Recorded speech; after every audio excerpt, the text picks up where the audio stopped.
बिस्मिल्लाहिर्रहमानिर्रहीम। अस्सलाम वालेकुम डियर व्यूवर्स, उम्मीद है आप सब खैरियत से होंगे। आज के इस वीडियो में हम बात करेंगे एक इम्पोर्टेंट और इंटरेस्टिंग टॉपिक की, that is the dampness and health. जैसा कि आप सब जानते हैं कि अक्सर हमारे जो घर हैं उनमें, और जो स्पेशली किचन्स की बात करते हैं, तो वहाँ पे मॉइस्चर कंटेंट बहुत ज़्यादा होता है। स्पेशली जब हाँ, सर्दियाँ होती हैं तो यूजुअली हम क्या करते हैं, अपने हाउसेस को टोटली जो है उसको वेंटिलेशन जो सिस्टम है वो बहुत पुअर हो जाता है, जिसकी वजह से जो मॉइस्चर कंटेंट है, या जिससे आप ह्यूमिडिटी या नमी कह सकते हैं, उसकी मकदार बढ़ जाती है। वैसे तो हमें इसका इल्म नहीं होता, तो ये जो मॉइस्चर कंटेंट होता है वो सोर्स बन जाता है बहुत सारे डिजीज़ का, जिसका हमें नहीं पता। और वहाँ पे बहुत सारे जो बैक्टीरिया, फंजी और मोल्ड्स वगैरह, उनकी वहाँ पे ग्रोथ हो जाती है, जिसकी वजह से जो कि सोर्स बनते हैं डिफरेंट काइंड ऑफ डिजीज़। तो हमें इसका इल्म नहीं होता। स्पेशली ये जो मोल्ड्स और फंजी वगैरह, या जो बैक्टीरिया वहाँ पे ग्रोथ कर जाते हैं इस मॉइस्चर कंटेंट में, वो बहुत सारे डिजीज़ का बायस बनती हैं, जिसका हमें नॉलेज ही नहीं होता। स्पेशली रिस्पायरेटरी जो रिलेटेड इश्यूज़ होते हैं, रिस्पायरेटरी सिम्टम्स होते हैं, एलर्जीज़, स्पेशली अस्थमा, और इसके अलावा जो हमारा इम्यून सिस्टम है उसकी डिस्टरबेंस के बायस बनते हैं ये जो डम्पनेस है, या जो एक्सेस अमाउंट ऑफ जो मॉइस्चर कंटेंट है उसको, उसकी वजह से। तो उसका डायरेक्टली लिंक होता है ह्यूमन हेल्थ से। तो आज के इस टॉपिक में हम कोशिश करेंगे कि ये डम्पनेस के सोर्सेज क्या हैं, और उसको कम करने के लिए हम क्या कर सकते हैं। डम्पनेस बेसिकली कहा जाता है उस चीज़ को, एक्सेस मॉइस्चर कंटेंट को कहा जाता है, जो कि डिफरेंट सोर्सेज की वजह से हमारे हाउसेस के अंदर जो डिफरेंट सोर्सेस हैं उसकी वजह से इसकी जो एक्सेस है वो हो जाती है। उसको अगर हम बाय डेफिनीशन अगर हम इसको जानने की कोशिश करें, तो dampness is any visible, measurable और received outcome of excess moisture. ठीक है, एक्सेस मॉइस्चर जब हो जाती है तो उसको हम कहेंगे जो क्या करती है, cause problems in buildings such as mould, leaks और मटेरियल डिग्रेडेशन। यूजुअली आपने देखा होगा जहाँ पे जहाँ पे अगर हम रूफ्स की बात करें, तो वहाँ पे आपकी जो टैंक्स वगैरह होते हैं, वाटर टैंक्स, या आपके वाशरूम्स की बात करें, तो वहाँ पे जो आपके कनेक्शंस होते हैं, वाटर कनेक्शंस, वहाँ पे लेट्स सपोज अगर वहाँ पे कहीं पे कोई लीकेज हो जाती है, तो आप यूजुअली आप देख सकते हैं वहाँ बिल्डिंग्स में मोल्ड्स हो जाते हैं। वहाँ पे जब पानी लीक होता है तो जो मटेरियल होता है वो लूज होके आपको नज़र आ जाता है। तो mould odour are directly measured excess moisture in terms of relative humidity, और जो है माइक्रोबियल ग्रोथ। इस पिक्चर में भी आप देख सकते हैं, ये देखें, ये एक डंपनेस की टाइप है, इसको राइजिंग डंप कहा जाता है। जैसे पानी जो है रूफ से या वाशरूम्स में वहाँ पे अगर कोई लीकेज वगैरह हो, तो इस किस्म की सिचुएशन बन जाती है, इनको राइजिंग डंप कहा जाता है। तो ये एक कामन हमें अपने घरों में नज़र आता है, तो इसको हमें मिनिमाइज़ करने की ज़रूरत है। ये जो है बहुत सारी डिजीज़ का बायस बनते हैं, जिसका हमें कम ही नॉलेज होता है। उसके अलावा ये देखें, इस तरफ वाला कंडेंसेशन डंप है। ठीक है, अगर वहाँ पे जो वेंटिलेशन का सिस्टम नहीं हो, तो आप रूफ्स में या अपने वॉल्स में इस किस्म की सिचुएशन देख सकते हैं।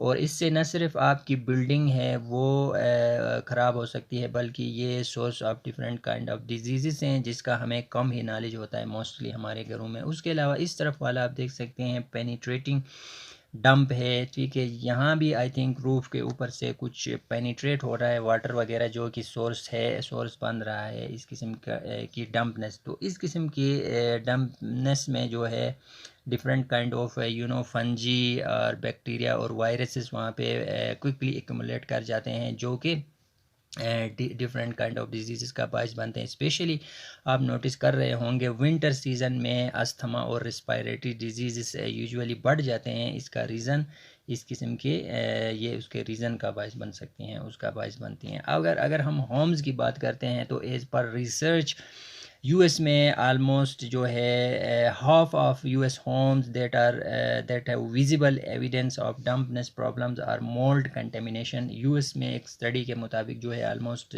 हाफ जो होम्स हैं वहाँ पे इस किस्म की वहाँ पे डम्पनेस और इस किस्म के प्रॉब्लम्स वहाँ पे पाए जाते हैं। आई थिंक हमारे घरों में भी हम नोटिस नहीं कर रहे होते यूजुअली विंटर सीज़न में, तो ये एक कॉमन प्रैक्टिस है वो वाटर का पेनिट्रेट होना और इस किस्म का। फिर आपके रूफ्स में अगर या रेन वाटर की वजह से या और कोई लीकेज हो जाता है तो उसकी वजह से वहाँ पे डम्पनेस वहाँ पे शो हो जाता है, जो कि डिफरेंट काइंड ऑफ डिजीज़ का बायस बनेगा।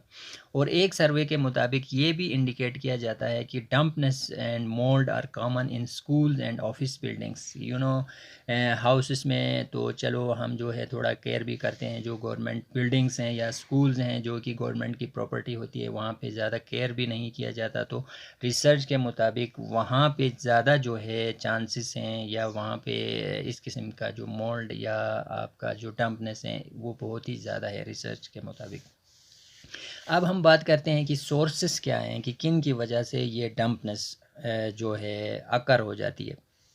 तो building dampness problem arise from a range of sources including but not limited to water leakage through roofs and walls. As already मैंने आपको बताया था कि रूफ से या वॉल से पानी जब लीकेज होता है तो फिर वहाँ से क्या होता है वो डम्पनेस का बायस बनता है। ठीक है, उसके अलावा ग्राउंड वाटर एंट्री, ठीक है, कहीं पे ग्राउंड वाटर भी है तो उसकी वजह से भी डम्पनेस वो हो जाता है। ठीक है, उसके अलावा डम्प कंस्ट्रक्शन मटेरियल में भी मटेरियल जो है वो भी अगर वो वेट हैं तो जब आप कंस्ट्रक्शन करते हैं तो ड्यूरिंग कंस्ट्रक्शन तो ये उसका सोर्स हो सकते हैं। उसके अलावा high indoor rates of moisture generation, जैसे मैंने पहले बात की कि स्पेशली विंटर सीज़न में जो वेंटिलेशन सिस्टम है ज़रा वीक हो जाता है, स्पेशली रूरल एरियाज़ में तो ये एक कॉमन प्रैक्टिस हो जाता है कि entry of humid outdoor air with insufficient dehumidification, okay,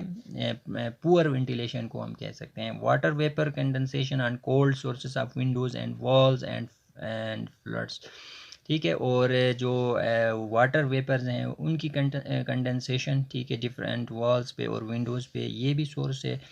And when material is in a building becomes sufficiently damp for an extended period, mold and bacteria will often colonize the material. Okay, इस similarly जो है construction material अगर हम long period तक छोड़ते हैं घरों में, ठीक है, उनकी कंस्ट्रक्शन नहीं होती है, सीमेंट वगैरह या आपका ठीक है सैंड वगैरह, तो ठीक है वो वेट हो जाए तो वहाँ भी जो है ये डैम्पनेस का बायस बनते हैं। वहाँ पे फिर मोल्ड्स और बैक्टीरिया और वायरसेस वहाँ पे जो है उनकी ग्रोथ हो जाती है।